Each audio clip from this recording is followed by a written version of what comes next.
નમસ્કાર, ગુજરાત બ્રેકિંગ ન્યૂઝમાં આપનું સ્વાગત છે। ગીરની ગર્જના સાથે ગુંજ્યો વિશ્વ સિંહ દિવસ। સામાજિક સંરક્ષણનો સંદેશ આપતું ભવ્ય આયોજન।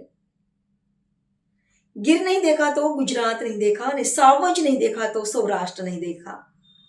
ગીરની ધરતી અને ગુજરાતના સાવજ વચ્ચેનો આ સંબંધ માત્ર ઓળખ નથી, પરંતુ ગુજરાતનો પ્રકૃતિ અને ગૌરવની આગવી કહાની છે। જૂનાગઢના ગીર શાસનમાં વિશ્વ સિંહ દિવસની ભવ્ય ઉજવણી કરવામાં આવી। આ પ્રસંગે મુખ્યમંત્રીએ વર્ચ્યુઅલી સંબોધન કરીને વિશ્વ સિંહ દિવસની શુભેચ્છાઓ પાઠવી અને સિંહ સંરક્ષણના સંકલ્પને વધુ મજબૂત બનાવવાનો સંદેશ આપ્યો।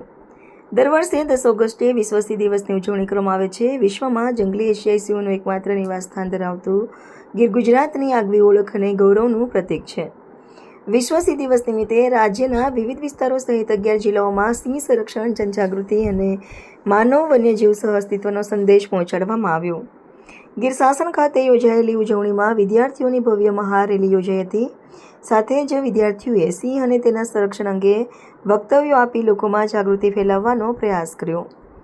સિંહ માત્ર ગીરની ઓળખ નથી, સાવજ ગુજરાતનું ગૌરવ છે અને તેનું સંરક્ષણ આપણી સૌની જવાબદારી છે। આજરોજ વિશ્વ સિંહ દિવસની ઉજવણીના ભાગરૂપે શાસન ખાતે ભવ્ય ઉજવણીના કાર્યક્રમ ગોઠવવામાં આવ્યો હતો અને એ પ્રોગ્રામમાં એક જે આપણે સ્થાનિક આગેવાન છે, વડીલ છે, મારા તમામ સ્ટાફ છે અને આસપાસની શાળાઓના જે નાના ફૂલકાઓ છે, આ બધા એને હાજર થયા હતા અને આ પ્રોગ્રામમાં પહેલાં ભવ્ય રેલીના આયોજન થયું હતું અને રેલી પછી આપણે સિંહ સંવર્ધન માટે જે પ્રતિજ્ઞા છે એ પણ લેવામાં આવેલ હતી અને જે સ્ટુડન્ટ્સ છે એને દ્વારા સારું વક્તવ્ય આપવામાં આવ્યું હતું અને પછી છેલ્લે આપણે બધાએ સિંહ સંવર્ધનના વિષય આપણે કામગીરી કરવાની છે એ સંકલ્પ લઈને આપણે બધી આ કાર્યક્રમ જો છે આ પૂર્ણ કરવામાં આવ્યા હતા।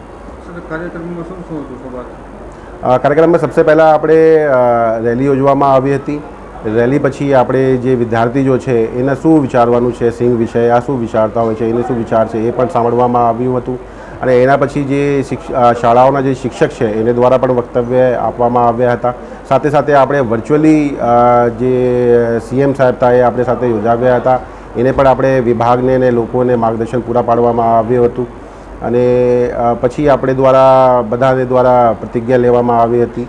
તો એવી રીતે એ પ્રોગ્રામની સમગ્ર રૂપરેખા હતી। કેટલી જગ્યાઓ ટોટલ રેલી યોજાઈ? એ આપણે 11 ડિસ્ટ્રિક્ટમાં પ્રોગ્રામ યોજાવ્યું હતું અત્યારે આ વખતે અને 12,000થી વધારે શાળાઓમાં આ પ્રોગ્રામ જો છે આ આજે થવાનું છે અને જિલ્લા કક્ષાએ અને તાલુકા કક્ષાએ પણ પ્રોગ્રામ યોજવાનું છે આ વખતે અને આ વખતે જે રાજ્ય કક્ષાના જે પ્રોગ્રામ હતા પોરબંદર હતા।